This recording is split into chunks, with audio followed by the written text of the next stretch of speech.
एक तरकी के गांव में दो गरीब मौची रहा करते थे, शाकिर और फजलू। दोनों भाई अपनी गुजर बिसर के लिए बहुत मेहनत मजदूरी करते थे। उनके पास थोड़ी सी जमीन भी थी जिसकी पैदावार उनके लिए काफी हो जाती थी। इत्तेफाक से गांव में एक नया मौची आ गया और गांव के तमाम लोग इसी से अपने जूते मरम्मत कराने लगे। इस साल बारिश और सर्दी की वजह से जो कि फसल खराब हो गई, यहां तक कि दोनों भाइयों का गुजर बसर करना मुश्किल हो गया। दोनों भाइयों की झूंपड़ी गांव से बाहर थी और उसके आगे जंगल था। सख्त बर्फबारी की वजह से दरख्तों पर बर्फ जम चुकी थी। उनकी झूंपड़ी के बाहर एक दरख्त गर पड़ा था। दोनों भाइयों ने उस दरख्त को काटा और उसकी लकड़ी से आग जलाई। फिर वो दरख्त के खोखले तने को उठाकर झूंपड़ी में ले गए और उस पर बैठकर आग तापने लगे। उसी दौरान उन्हें एक कोयल के कोकने की आवाज सुनाई दी और उसी वक्त एक कोयल उस खोखले तने से निकलकर सामने मेज पर जा बैठी। दोनों भाई उस कोयल को देखकर बहुत हैरान हुए, लेकिन इस वक्त उनकी हैरानी और बढ़ गई जब कोयल ने इंसानी जबान में उनसे कहा, "ये कौन सा मौसम है?"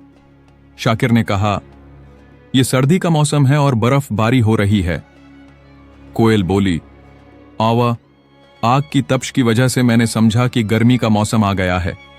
वैसे भी तुमने मेरा घर और घोंसला तो खराब कर ही दिया है, इसलिए गर्मियों के आने तक तुम लोग मुझे अपने पास रखो। मेरे लिए ये खोखला तना ही काफी है। जब गर्मियों का मौसम आएगा तो मैं अपने सफर पर रवाना हो जाऊंगी और वापसी पर तुम्हारे लिए कोई ना कोई तहफा जरूर लाऊंगी, जिससे तुम्हारी मुसीबतें कम हो जाएंगी।" शाकिर बोला, "मैं तुम्हारे लिए एक घोंसला बना देता हूं। तुम शौक से हमारे साथ रह सकती हो और गर्मियों के आने तक आराम से वहां रहो। तुम्हें भूख भी लग रही होगी, इसलिए मैं अपने हिस्से की आधी रोटी तुम्हें देता हूं।" कोयल ने रोटी खाई, पानी पिया और फिर शाकिर के बनाए घोंसले में जाकर सो गई।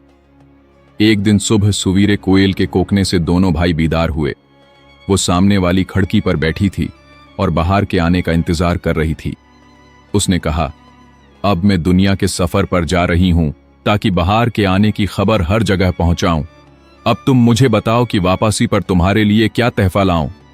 लालच से फजलू की आंखें चमकने लगीं। वो बोला, "तुमने दुनिया का कोना कोना देखा है। तुम मेरे लिए कोई बड़ा सा हीरा या कीमती मोती ले आओ ताकि हमारी मुसीबतों का दौर खत्म हो जाए।" कोयल बोली, "मुझे हीरे मोतियों का तो पता नहीं। ये चट्टानों में छिपे होते हैं और मोती समंदर की तहों में होते हैं, इसलिए उनका निकालना मेरे बस में नहीं। यहां से बहुत दूर एक कनवा है जिसके किनारे पर दो दरख्त खड़े हैं। उनमें से एक दरख्त सुनहरी दरख्त कहलाता है क्योंकि उसके पत्ते सोने के हैं, और दूसरा जैतून का दरख्त है जो हमेशा हरा भरा रहता है।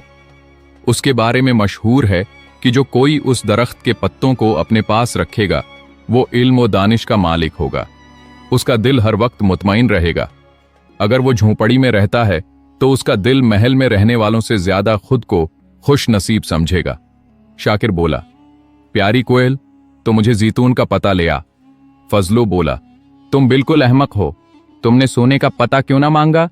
प्यारी कोयल, तुम मुझे सोने का पता ले आ।" कोयल ने उन्हें अलविदा कहा और खुली खिड़की से हवा में उड़ गई। वो मैदानियों और चरागाहों के ऊपर से उड़ती हुई चली जा रही थी, चीख चीख कर बाहर के आने की खबर सुना रही थी।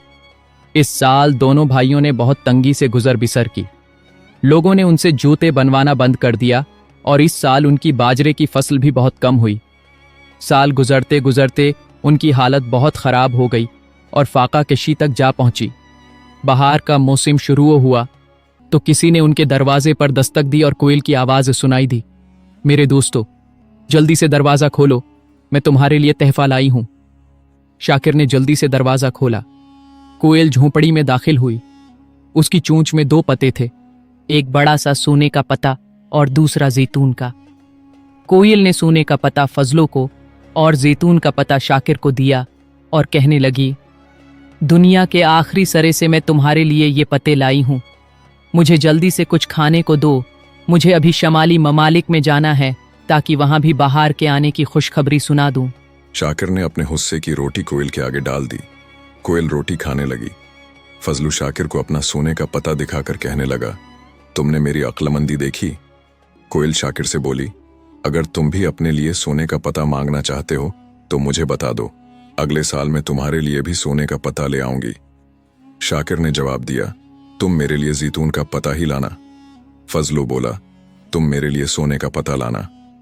उसके बाद कोयल दोबारा अपने सफर पर रवाना हो गई। फजलू ने दानत पेसते हुए कहा, तुमने अमीर होने का सुनहरी मौका गंवा दिया। जैतून के पत्तों से आखिर तुम्हें क्या फायदा होगा? वो शाकिर को ताने देता रहा, लेकिन शाकिर हर बार हंस कर कहता, भाई, कनात से बढ़कर कोई दौलत नहीं, दौलत तो आनी जानी चीज है। फजलू गुस्से से बोला, तुम मेरे जैसे अक्लमंद और समझदार आदमी के साथ रहने के काबिल नहीं हो।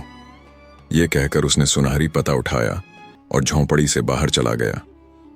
गांव वालों ने शाकिर की बेवकूफ़ी के किस्से सुनकर हंसी उड़ाई और फजलू की अक्लमंदी की तारीफ की।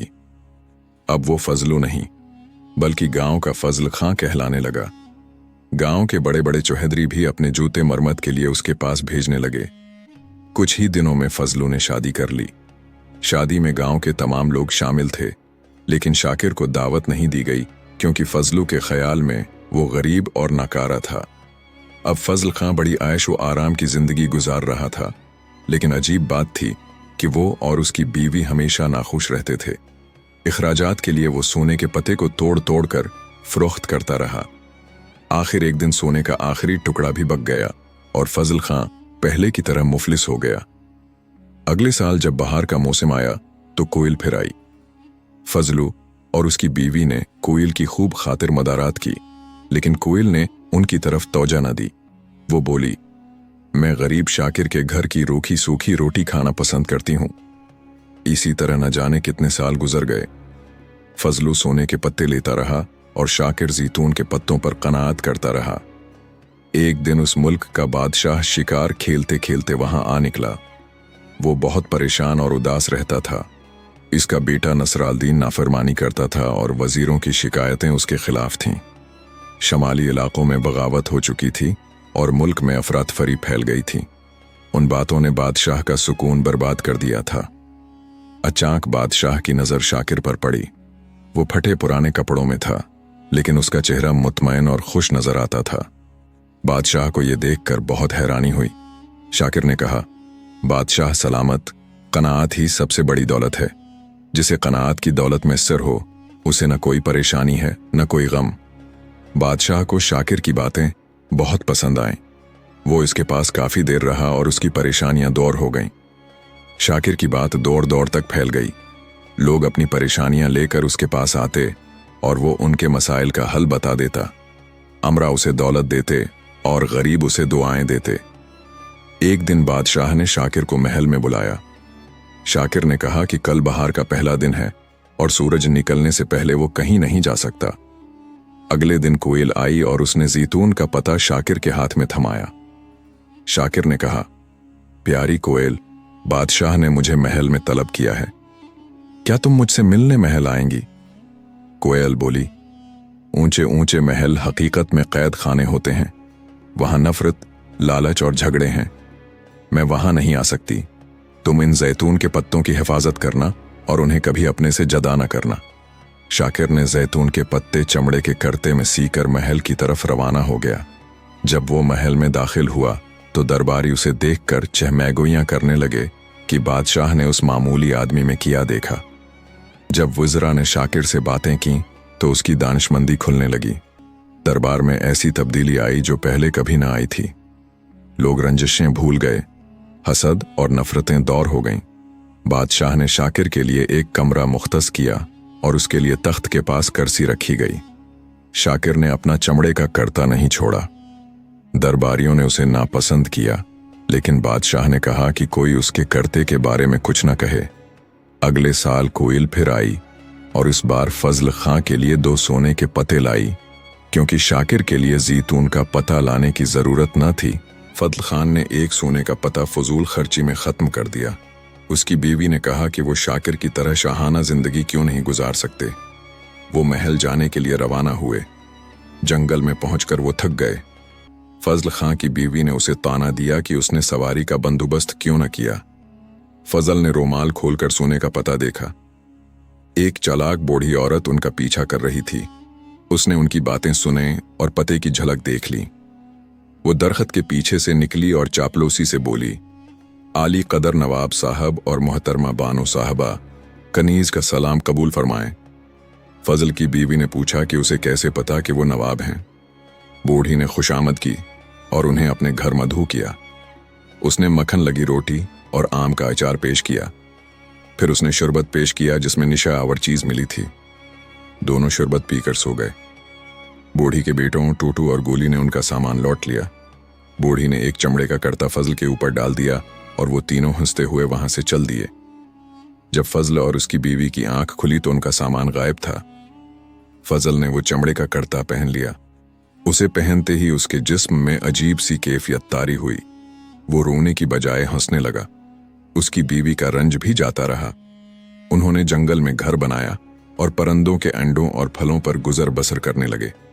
उनके दिल से महल जाने का ख्वाब जाता रहा। इधर शाकिर की आंख खुली तो उसे पता चला कि उसका कर्ता गायब है। उसने महल का कोना कोना छाना लेकिन कर्ता न मिला। उसकी सारी सलाहियतें उस कर्ते के साथ थीं। कर्ता गायब होते ही उसकी दानिशमंदी भी जाती रही। दरबार में चमेगोइयां होने लगें कि मूची का यहाँ क्या काम। बादशाह ने तहकीकात का हुक्म दिया। तहकीकात से पता चला कि मूची खाली खूली महल में ठहरा है।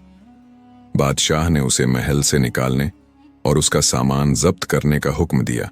शाकिर खिड़की से भाग निकला। एक राहगीर ने उसे बताया कि सुबह एक लड़का चमड़े का कर्ता उठाकर जंगल की तरफ भागा था। शाकिर इस रहनुमा के बताए रास्ते पर चला और जंगल में एक घर के पास पहुंचा। वहां उसने देखा कि उसका भाई फजल सो रहा था और उसके सुरहाने वही चमड़े का कर्ता रखा था।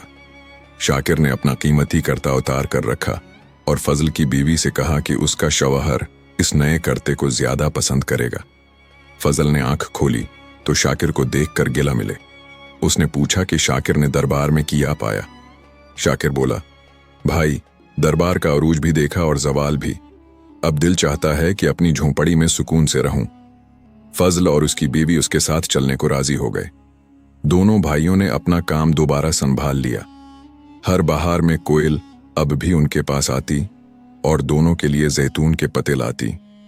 ये कहानी हमें कनात की अहमियत सिखाती है। शाकिर ने जैतून के पत्तों की बदौलत सुकून पाया, जबकि फजलू की लालच ने उसे बार बार मुफलसी की तरफ धकेला।